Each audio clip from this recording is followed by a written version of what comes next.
Israel की जो खुफिया एजेंसी है उसका नाम है मोसाद और ये दुनिया की सबसे खतरनाक खुफिया एजेंसी मानी जाती है। इजराइल के पीएम ने कसम खाई है कि वो हमास का नामो निशान मिटा देगी। इस समय हमास का सबसे बड़ा मददगार ईरान है। उस दिन यहूदियों का पवित्र त्योहार सिमचैट तोरा का आखिरी दिन था। ये जगह यहूदी पंथ, ईसाई पंथ और इस्लाम पंथ तीनों की पवित्र नगरी है। अगर आप ऐसा करके ये साबित करना चाहते हैं कि इससे आपके एक तरफ के वोटर खुश हो जाएंगे तो इससे घटिया पॉलिटिक्स क्या हो सकती है। इससे साफ पता चलता है कि आपको सही और गलत का फर्क नहीं पता है, आपकी सोच कितनी घटिया है। 7 अक्टूबर का दिन था। सुबह के 6:30 बज रहे थे और जगह थी इजराइल का बॉर्डर इलाका किब्बुत्ज रीम। यहाँ पे इजराइल की तरफ से होने वाले नोवा म्यूजिक फेस्ट के लिए हज़ारों की तादाद में लोग जुटे हुए थे कि अचानक उन्हें आसमान में गाजा पट्टी की तरफ से आती हुई मिसाइलें दिखी। जब तक वो कुछ समझ पाते इससे पहले हमास के लड़ाके मोटरसाइकिल, गाड़ियां और ट्रैक्टर लेकर पहुंच गए और ताबड़तोड़ गोलियां बरसानी शुरू कर दी। लोगों के बीच अफरा तफरी का माहौल बन गया। सभी लोग अपनी अपनी जान बचाने के लिए इधर उधर भागने लगे, रॉकेट के हमलों से बचने के लिए छिपने लगे और ज़मीन पर लेटना शुरू कर दिया। देखते ही देखते आसमान में हज़ारों रॉकेट इजराइल की ओर बढ़ने लगे। हमास ने करीब 20 मिनट में 5000 से ज़्यादा मिसाइलें दाग दी। इसी बीच हमास के लड़ाके पैराग्लाइडिंग, बाइक, कार के जरिए इजराइल के सीमा में इंटर होते जा रहे थे। जहाँ पे म्यूजिक फेस्टिवल हो रहा था वहाँ पे एक मिलिट्री बेस भी था और उसे भी ध्वस्त कर दिया गया। हमास ने म्यूजिक फेस्टिवल के वेन्यू को 3 तरफ से घेर लिया। सिर्फ एक ही दिशा ऐसी थी जहाँ से भाग पाना संभव था, लेकिन उस दिशा में हमास के लड़ाके इजरायलियों को टारगेट बना रहे थे। लोग अपनी गाड़ियों तक पहुंचने की कोशिश तो कर रहे थे, लेकिन फायरिंग इतनी ज़्यादा हो रही थी कि लोग वहां तक पहुंच नहीं पा रहे थे।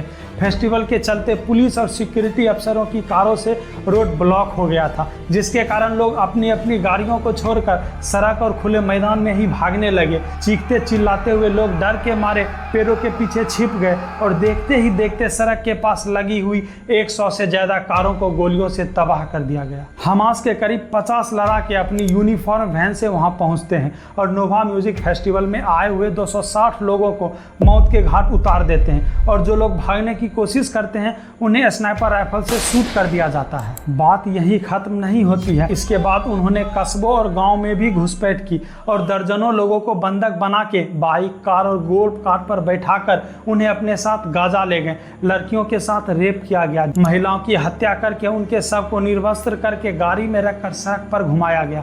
यहाँ तक कि बच्चों को भी नहीं छोड़ा गया, उन्हें भी गोलियों से छलनी कर दिया गया।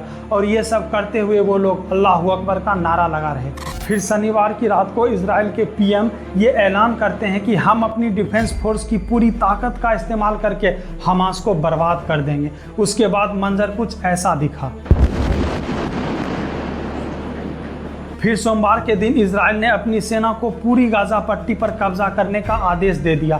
न्यूयॉर्क टाइम्स के मुताबिक इजराइल ने गाजा पट्टी के कई मस्जिदों पर भी हमला किया है। इनमें से 4 मस्जिद सती रिफ्यूजी कैंप में थी, जो गाजा पट्टी की सबसे घनी वाले क्षेत्रों में से एक है।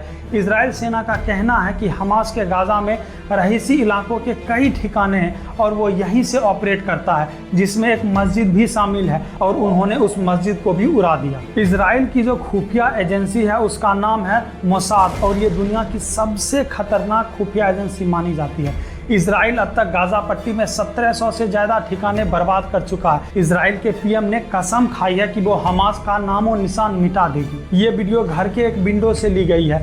माहौल इतना भयावह हो गया है कि कब किसके ऊपर मिसाइल गिर जाए कोई नहीं जानता। पल पल लोग डर के सहारे जी रहे हैं। 7 अक्टूबर को इजराइल पर हमला करने की 3 अहम वजह थी।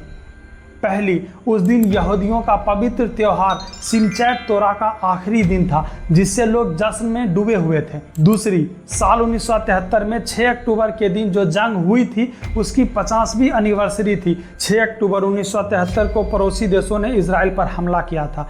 यहूदी इस दिन पापों की प्रायश्चित के लिए उपवास रखते हैं, इसलिए उनकी आस्था को निशाना बनाकर उन पर हमला किया गया है। तीसरा, इजराइल इस समय घरेलू मोर्चे पर व्यस्त था क्योंकि जुडिशियल सिस्टम की पावर कम करने के फैसले से पब्लिक विरोध में थी। अब सवाल ये आता है कि इजराइल और फिलिस्तीन के बीच विवाद का क्या कारण है। मिडिल ईस्ट की इस एरिया में यह संघर्ष करीब 100 सालों से होता आ रहा है। यह विवाद वेस्ट बैंक, गाजा पट्टी और गोलन हाइट्स जैसे इलाकों को लेकर है।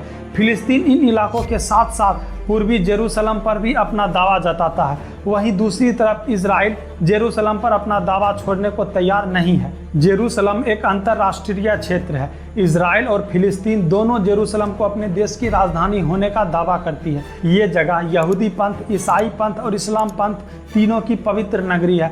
मक्का मदीना के बाद सबसे ज़्यादा मुस्लिम यहीं पे आते हैं। गाजा पट्टी इजराइल और मिस्र के बीच में स्थित है। यहाँ फिलहाल हमास का कब्जा है और ये इजराइल विरोधी समूह है। सितंबर 2005 में इजराइल ने गाजा पट्टी से अपनी सेना वापस बुला ली थी। फिर 2007 में इजराइल ने इस इलाके पर कई प्रतिबंध लगा दिए। 1948 में जब इजराइल देश बना था तभी से फिलिस्तीन के साथ इसका संघर्ष जारी है। उसके बाद 1970 में जब इजराइल फिलिस्तीन के सामने कमजोर पड़ने लगा तब हमास संगठन बनाया गया। फिर 1987 में हमास की औपचारिक स्थापना हुई। हमास में करीब 27,000 लोग हैं। इन्हें 6 रीजनल ब्रिगेड में बांटा गया है। इसकी 25 बटालियन और 106 कंपनियां हैं। इनके कमांडर चेंज होते रहते हैं। अमेरिका और यूरोप ने हमास को एक आतंकी संगठन घोषित किया है, इसलिए उसे आधिकारिक मदद नहीं मिल पाती है। इस समय हमास का सबसे बड़ा मददगार ईरान है। वो पैसा, हथियार और ट्रेनिंग सब देता है। एक अनुमान के मुताबिक ईरान हमास को सालाना करीब $100 मिलियन यानी 850 करोड़ रुपए की मदद करता है। इसके अलावा हमास को तुर्की और कतर से भी फंडिंग मिलती है।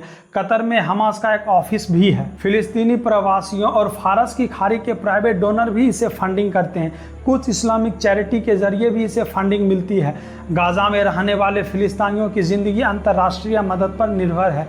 ये मदद आमतौर पर संयुक्त राष्ट्र एजेंसियों के जरिए गाजा तक पहुंचती है। फिलिस्तीन चाहता है कि वेस्ट बैंक और गाजा पट्टी में स्वतंत्र फिलिस्तीन राष्ट्र की स्थापना हो। हमास द्वारा इजराइल के साउथ एरिया में सबसे ज़्यादा रॉकेट अटैक किए गए हैं और उस एरिया में सबसे ज़्यादा भारतीय रहते हैं। अमेरिका के विदेश मंत्री एंटनी ब्लिंकन ने भी कहा है कि हमारे भी कई नागरिक लापता हैं। कुछ रिपोर्ट्स के मुताबिक इजराइल में कई अमेरिकी भी मारे गए हैं। नेपाल के 10 छात्रों की भी मौत हो गई है। हमास ने थाईलैंड के भी 11 नागरिकों को बंधक बनाया हुआ है। इजराइल के डिफेंस फोर्स ने बताया कि हमास ने महिलाओं और बच्चों सहित 100 से ज़्यादा इजरायलियों को बंधक बनाया हुआ है। हमास ने बेशर्मी और क्रूरता की सारी सीमाएं पार कर दी है। ईरान, पाकिस्तान, मिस्र, तुर्की और यूरोप के कई शहरों में जहां एक जैसे तबके के लोग रहते हैं वहां इसे सेलिब्रेट किया जा रहा है। ये सब देखने के बाद भी इंडिया में बहुत लोग ऐसे हैं जो इजराइल पर हुए हमले का जश्न मना रहे हैं। जहां एक तरफ प्रधानमंत्री नरेंद्र मोदी ने इजराइल के साथ खड़े होने की बात कही है, वहीं दूसरी तरफ अलीगढ़ मुस्लिम यूनिवर्सिटी में कई छात्रों ने फिलिस्तीन के समर्थन में मोर्चा निकाला है। दिल्ली के 2 बड़े यूनिवर्सिटी ने भी फिलिस्तीन का सपोर्ट किया है। यहाँ तक कि एक्ट्रेस गौहर खान ने भी इजराइल को गाली दी है। और तो और कांग्रेस वर्किंग कमेटी ने रिजोल्यूशन पास करके ये ऐलान कर दिया है कि वो भी फिलिस्तीन के साथ है। मतलब हमला इजराइल पे किया गया है। रेप इजराइल के महिलाओं की हुई है। बच्चे इजराइल के मारे गए हैं और आप सपोर्ट उस देश का कर रहे हैं जिसने हमला किया है। अगर आप ऐसा करके ये साबित करना चाहते हैं कि इससे आपके एक तरफ के वोटर खुश हो जाएंगे तो इससे घटिया पॉलिटिक्स क्या हो सकती है। इससे साफ पता चलता है कि आपको सही और गलत का फर्क नहीं पता है। आपकी सोच कितनी घटिया है। ये सब देखकर मन में बस एक ही ख्याल आता है कि कोई इतना नीचे कैसे गिर सकता है। इस बारे में आप लोगों की क्या राय है कमेंट सेक्शन में हमें ज़रूर बताइएगा।